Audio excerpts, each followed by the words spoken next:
Hey, how's it going, YouTube? How y'all doing today? I am pretty certain I got a calf with salmonella back there. These animals, well, okay, so whenever these animals, they poop a lot, okay? Their poop, it don't smell real bad, but when their poop does start to smell real bad, like when I'm walking around these animals and I'm like, man, one of these animals got some real bad smelling poop, it's good to take a look at the rear end of the animal. And when I look at the rear end of this animal right here, this one right here, and I walk up real close to her, I can smell it. She got some real bad smelling poop, and I can also smell it just in the air. But when I get close to her, I can smell it more. And yep, it's her right there. But this salmonella, okay, so usually what I found is that when it's real dry, so this pond that I got on this property is part of a flood zone. And so whenever it rains, the water will come in like this and it'll pool in this pond, and then it'll also go out the other way. And so when it rains a significant amount of water, kind of like a small river will form right there, and it'll push all the water out. And so it'll clean my pond water. My pond water will clean itself when it rains real heavily. But anytime that it's real dry for a significant amount of time and it's hot, these cattle will bathe themselves in the water. They'll sit there and they'll swim in the water and they'll bathe in it and they'll poop and they'll pee in it. And then the water will dry up. And when the water and as the water dries up, and the water isn't clean and they're drinking it, they'll develop things like E. coli and salmonella. And so this is the only animal that I see right now with salmonella poisoning. And I mean, okay, so I have treated salmonella in these animals before. I treat it with oxytetracycline. I treat salmonella, E. coli, and pink eye with oxytetracycline. And okay, so last year I actually got salmonella poisoning. I had gotten salmonella poisoning. I had gotten E. coli poisoning, and I had actually gotten I even got COVID twice. And then I had gotten a cold several times too. It was an interesting year. But I think that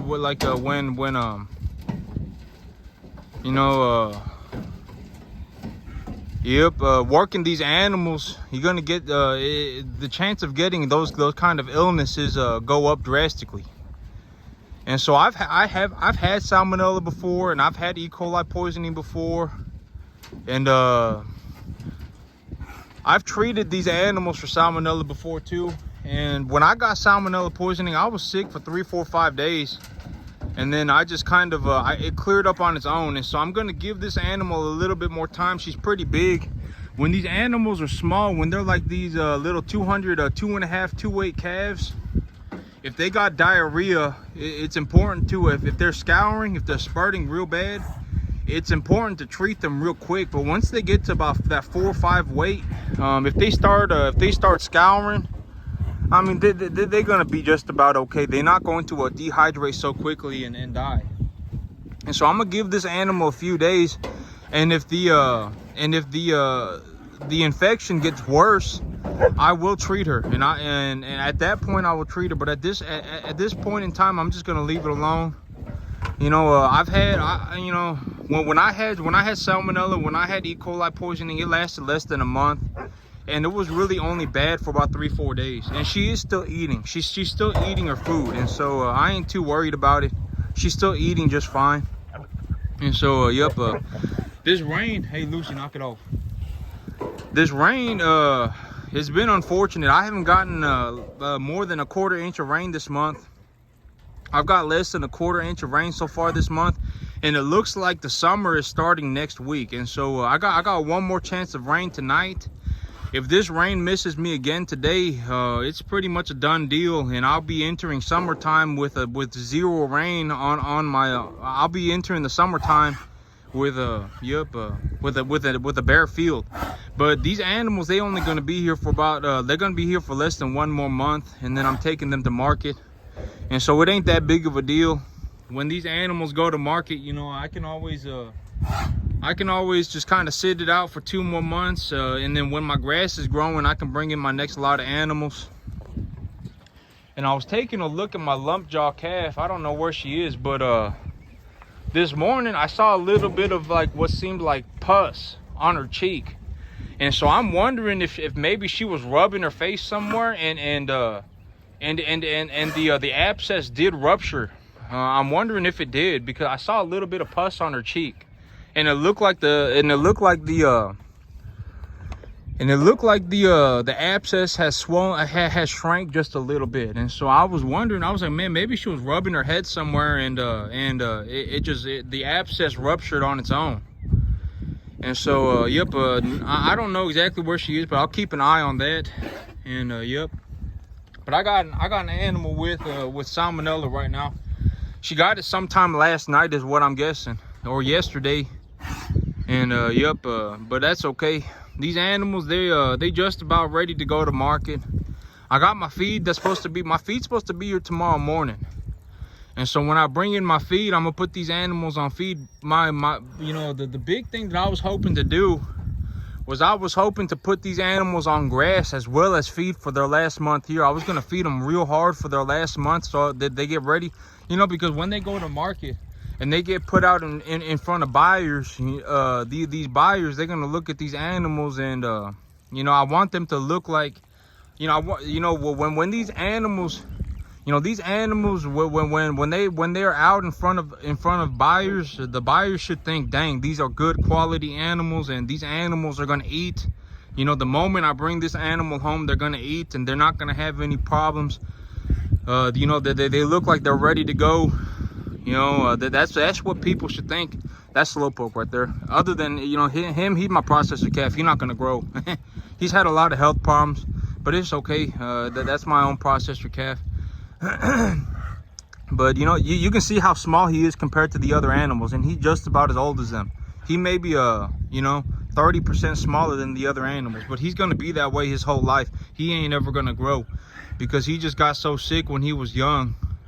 Yep. He ain't ever gonna grow out of that. But these animals, they looking good.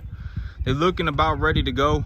I'm honestly considering, okay, so, you know, I've been you know, I got a water bill, right? And, you know, I have to give these animals about 400, 500 gallons of water a day. And that cost me about $45 a month. And so for me to give these animals clean water, it cost me about $45 a month. And I was like, you know what if I just stuck a sprinkler on the grass, on the sorghum Sudan grass, you know, and if I pumped about $100 worth of water, I could put enough water on that sorghum Sudan grass to make it grow. Because that sorghum Sudan grass, well, I mean, we can go take a look at it. The sorghum Sudan grass, it's still growing, but it ain't growing very good. It's having to it's growing very slowly, and it's kind of burning up because it's too dry. And this sorghum Sudan grass, okay, so I fertilized this, so I refertilized this sorghum Sudan grass at a 4-2-2-1 nitrogen, phosphorus, potassium, sulfur ratio, and I haven't gotten a single drop of rain on it. And so the sorghum Sudan grass, it is starting to grow back, but it's growing back very slowly.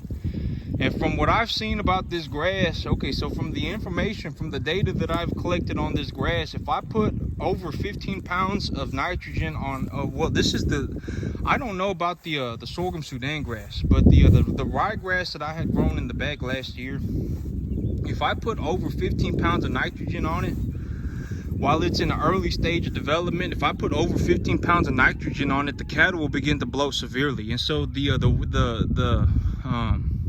what can I say?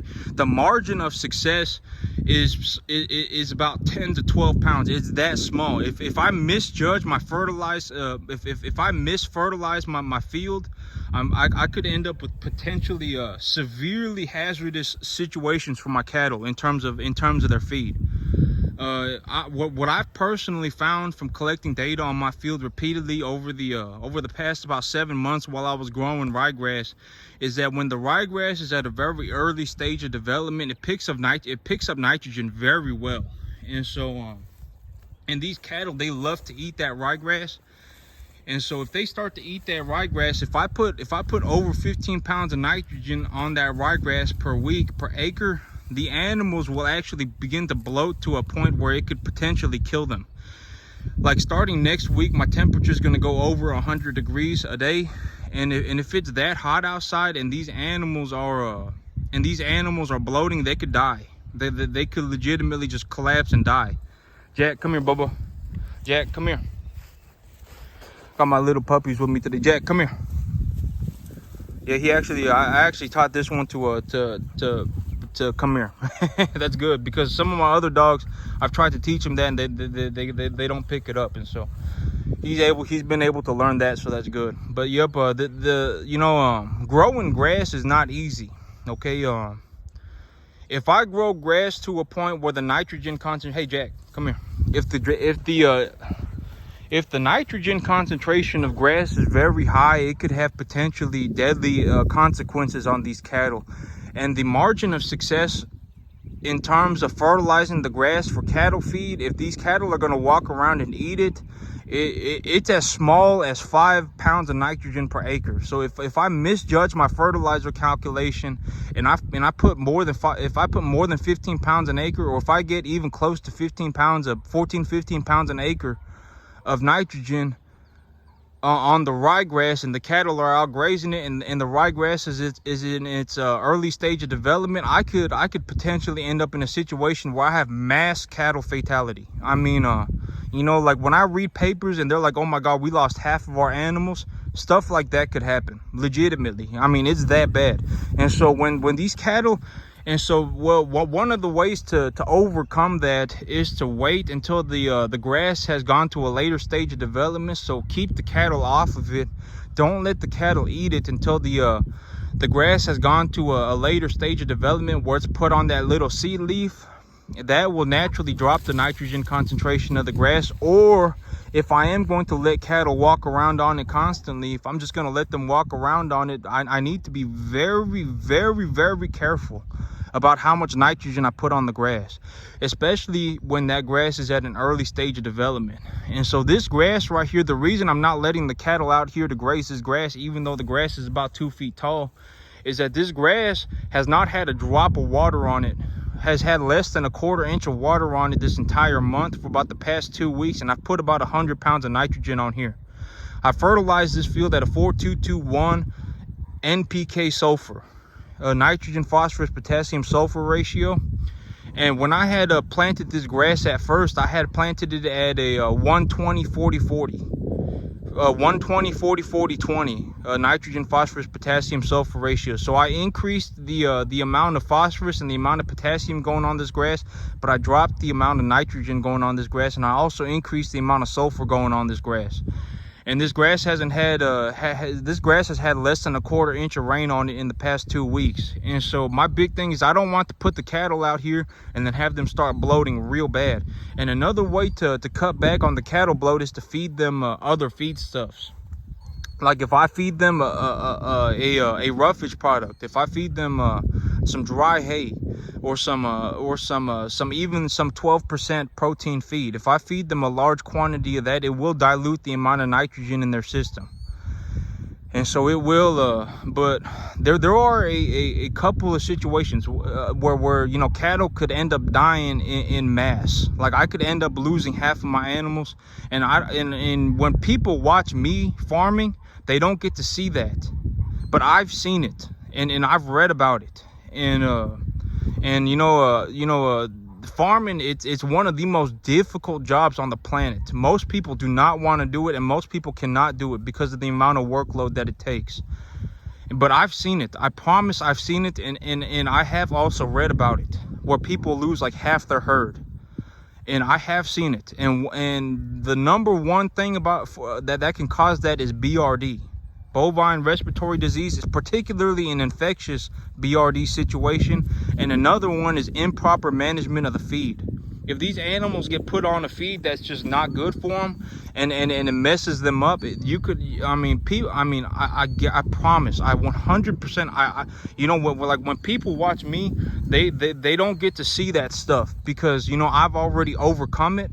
But if somebody like just started farming tomorrow and they went after it and I guarantee they're gonna have some if they're not careful, they will have mass fatality of cattle. They will hemorrhage money. I mean, a lot of people, when they get into farming, they lose everything. And then, I mean, it's one of the most difficult jobs on the planet. And they will just lose everything. You know, because, you know, working 3-4 weight cattle it's not the easiest thing to do on the planet. You know, planting grass is not the easiest thing to do on the planet. Managing fertilizer is not the easiest thing to do on the planet. Learning about real estate to buy property is not the easiest thing to do on the planet. You know, learning about cattle dietary requirements is not the easiest thing to do on the planet. There's a lot that needs to get done, and it's immensely difficult. But